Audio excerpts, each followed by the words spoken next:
नमस्कार दोस्तों।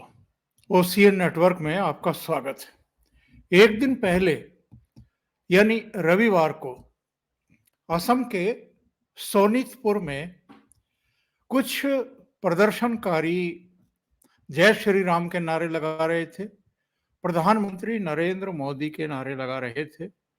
वहां से राहुल गांधी की बस गुजर रही थी, यानी उनका कारवां गुजर रहा था। और ये तो आप जानते ही हैं कि वो आजकल मणिपुर से महाराष्ट्र तक, मुंबई तक फिर से भारत जोड़ने के लिए निकले हुए हैं। इस बार जरा उन्होंने अलग सा नाम दिया है, भारत जोड़ो न्याय यात्रा।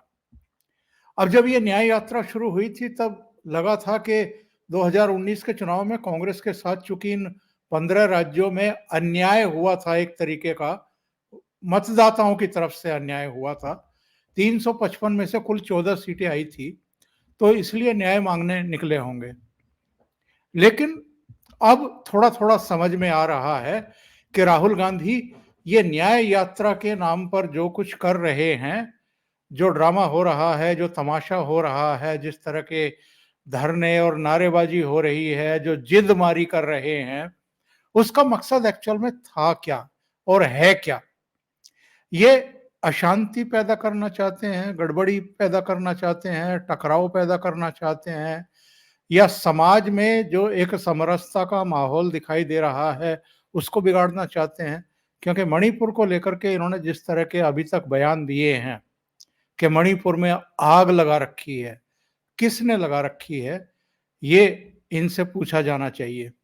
मणिपुर अगर शांत नहीं हो रहा है, बार बार सुलग रहा है, तो इसके पीछे कौन सी ताकतें हैं, पूछा जाना चाहिए।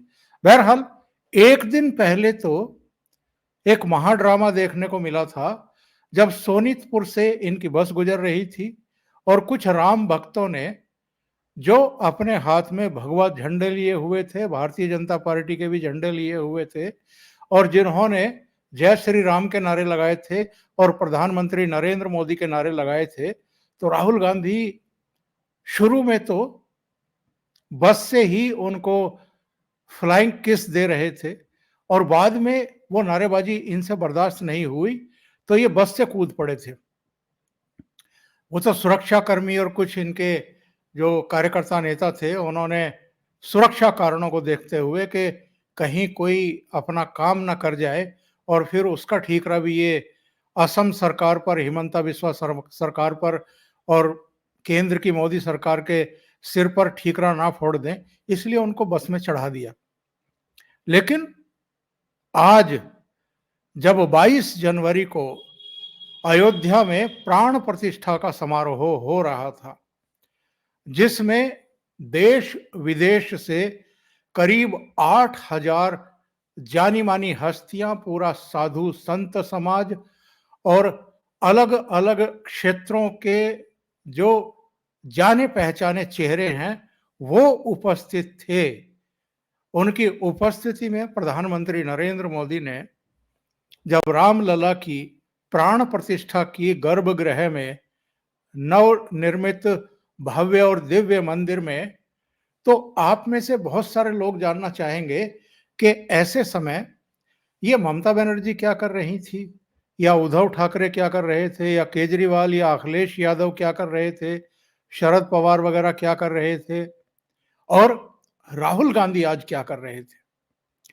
तो राहुल गांधी ने आज एक और ड्रामा किया।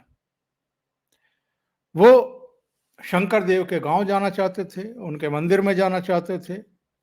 असम के मुख्यमंत्री ने उनसे आग्रह किया था कि चूंकि प्राण प्रतिष्ठा समारोह अयोध्या में चल रहा है और देश भर के मंदिरों में कार्यक्रम आयोजित किए जा रहे हैं, जो राम भक्त जनता है वो लगभग सभी मंदिरों में जाकर के भजन कीर्तन कर रही है, दिए जला रही है, विशेष आयोजन हो रहे हैं, तो आप ऐसे समय ना जाएं, टाल दें, आगे पीछे चले जाएं।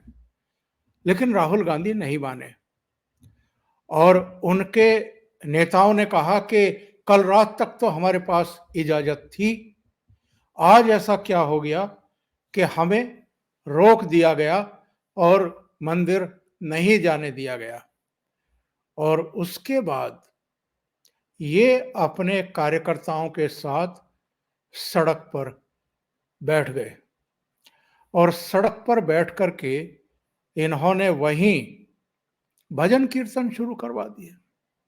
जी हाँ, रघुपति राघव राजा राम। जो राहुल गांधी को तो खैर इनविटेशन नहीं गया था, इनकी मम्मी को गया था, सोनिया गांधी को, न्यास की तरफ से अयोध्या के प्राण प्रतिष्ठा समारोह में भाग लेने के लिए सोनिया गांधी को, मल्लिकार्जुन खड़गे को, अधीर रंजन चौधरी को इनविटेशन गया था। और जाहिर है वो टीएमसी की प्रधान है और पश्चिम बंगाल की मुख्यमंत्री हैं, तो ममता बनर्जी को भी गया था, अखिलेश यादव को भी, लालू यादव को भी, नीतीश को भी, अरविंद केजरीवाल को भी, शरद पवार को भी, उद्धव ठाकरे को भी। लेकिन इन्होंने ये कहते हुए प्राण प्रतिष्ठा समारोह का एक तरीके से बाइकआउट कर दिया कि साहब ये तो आरएसएस का, विश्व हिंदू परिषद का और भारतीय जनता पार्टी का कार्यक्रम है, इसलिए हम इसमें नहीं जाएंगे, इससे राजनीति की जा रही है। और एक दो शंकराचार्यों को भी इन्होंने उंगली लगा करके उनसे बयानबाजी करवाई। ये अलग बात है कि वो बयानबाजी करने वाले शंकराचार्यों में से भी अब एक अभिमुक्तेश्वर पलट गए और अब अलग अलग इंटरव्यूज आ रहे हैं, कह रहे हैं कि जी हम तो मोदी जी के प्रशंसक हैं। और दूसरे जो हैं एक दिन पहले अयोध्या में होकर के चले गए और अब इनकी राजनीति जारी है। जिन्होंने बायकॉट किया था 22 तारीख के प्रोग्राम का, हो क्या रहा है? अरविंद केजरीवाल की पार्टी तो दिल्ली में एक शोभा यात्रा निकाल रही है, ममता बनर्जी कलकत्ता में एक पद यात्रा निकाल रही हैं, वो कालीघाट मंदिर भी जाने का प्रोग्राम था उनका, चर्च भी, मस्जिद भी, गुरुद्वारे भी। इसी तरीके से राहुल गांधी को अचानक लगा कि सारा फोकस तो प्राण प्रतिष्ठा समारोह और अयोध्या पे ही इस समय है, तो मुझे भी कुछ करना चाहिए। तो इन्होंने भी 22 तारीख का एक प्रोग्राम बना लिया कि साहब हम जो हैं, जो वैष्णव संत हैं शंकर देव, उनके जन्म स्थान पर जाएंगे और वहां मंदिर में जो है पूजा पाठ करेंगे। अब जब ये नगांव जिले में जा रहे थे तो सरकार ने, पुलिस ने उनको जाने से रोका कि आपके जाने से वहां बेवजह एक टकराव का माहौल होगा, परिस्थितियां बिगड़ सकती हैं, आप ना जाएं। तो राहुल गांधी ने यह दावा किया कि साहब पहले तो प्रशासन ने उनको मंदिर जाने की इजाजत दी थी, लेकिन आज ये मना कर रहे हैं। और उन्होंने ये भी कहा कि मैं यहां हूं और सिर्फ हाथ जोड़ने के लिए जाना चाहता हूं मंदिर में, और नाम लिए बिना प्रधानमंत्री नरेंद्र मोदी पर तंज कसते हुए कहा कि ऐसा लगता है कि आज सिर्फ एक आदमी को मंदिर में जाने की इजाजत है। और बहस भी करने लगे वहां अधिकारियों से। मतलब ये इनका स्टैंडर्ड हो गया है कि ये नौकरशाहों में भी जो जिलों में तैनात रहते हैं अधिकारी, उनसे भी आजकल बहस करने लगे। तो अधिकारियों की तरफ से इनको, राहुल गांधी को यह भी बताया गया कि हमारे पास ऑर्डर्स हैं और आप नहीं जा सकते। तो राहुल गांधी कहने लगे कि मैं मंदिर क्यों नहीं जा सकता, मैंने क्या गलती की है, हमारे पास तो जाने की परमिशन है और मुझे मत रोको आप। तो अधिकारियों के रोकने पर बार बार एक ही सवाल, गलती बताओ।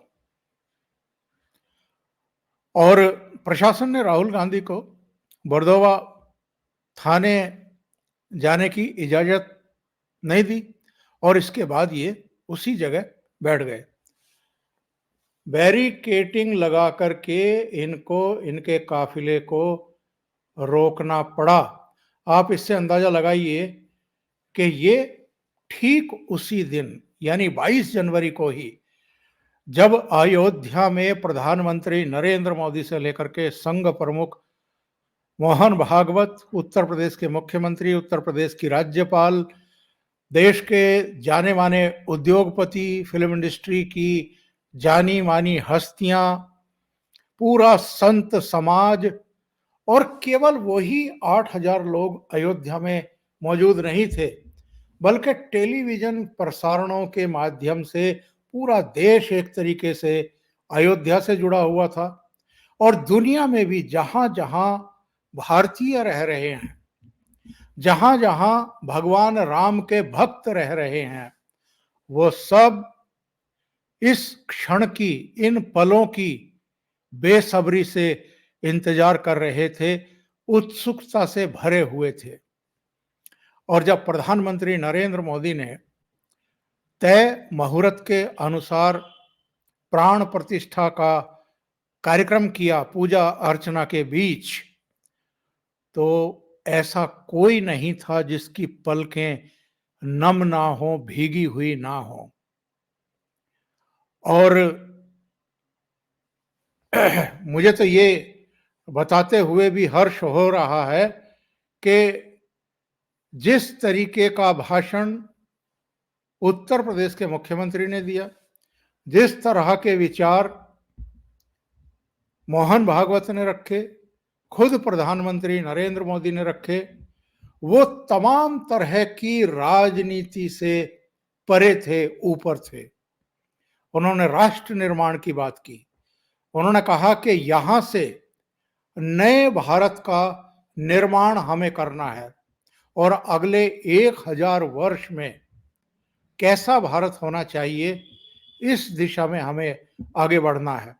बल्कि प्रधानमंत्री ने तो भगवान श्री राम से बाकायदा क्षमा मांगी इस बात के लिए कि हमारे पुरुषार्थ में, हमारे प्रयासों में ही कहीं कोई कमी रही होगी, जिसकी वजह से सदियां लग गई आपको एक भव्य और दिव्य मंदिर में विराजने का जो हमारा कार्यक्रम था इसमें, या कार्य था इसमें। अब वो क्या कारण थे, क्या हम नहीं जानते, आप नहीं जानते, पूरी दुनिया नहीं जानती, या राहुल गांधी नहीं जानते, या राहुल गांधी के जो पूर्वज थे वो नहीं जानते। नेहरू का जो आइडिया ऑफ इंडिया था, उसमें हिंदू तो कहीं थे नहीं, उसमें मंदिर तो कहीं थे नहीं। और सोमनाथ मंदिर का जब लोकार्पण हो रहा था, प्राण प्रतिष्ठा हो रही थी,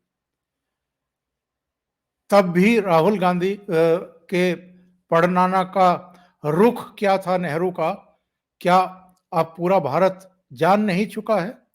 उन्होंने तो डॉक्टर राजेंद्र प्रसाद, जो उस समय के राष्ट्रपति थे, उनको भी रोकने की कोशिश की थी। और उन्होंने कहा था कि ये हिंदू पुनरुत्थान का जो मैसेज जा रहा है देश में और दुनिया में, ये सही नहीं है। यानी उसका विरोध किया गया था नेहरू के द्वारा। वो खुद नहीं गए, तब के राष्ट्रपति को भी जाने से रोका, वो नहीं रुके, वो गए। फिर उनका जो भाषण था उसका प्रसारण आकाशवाणी से रोका गया। और अब वही काम सोनिया गांधी कर रही हैं, राहुल गांधी कर रहे हैं। खुद ये कार्यक्रम में शामिल नहीं हो रहे हैं, बल्कि कार्यक्रम तो अब जाकर के हो रहा है जब सुप्रीम कोर्ट से फैसला आ गया 2019 में। और 2020 5 अगस्त को प्रधानमंत्री नरेंद्र मोदी ने जाकर के मंदिर का शिलान्यास किया था, आधारशिला रखी थी, जिसका अब लोकार्पण हुआ है 22 जनवरी 2024 को। लेकिन उससे पहले इस पूरे मामले को रोकने के लिए मुकदमे में तारीख पर तारीख लगवाई गई और दशकों तक राम भक्तों को प्रतीक्षा करने के लिए अभिशप्त कर दिया गया, उनको परेशान किया गया तरह तरीके से। अदालतों ने कई दशक तक फैसला नहीं दिया, जज बदले गए, नए सिरे से सुनवाई होनी शुरू हो गई।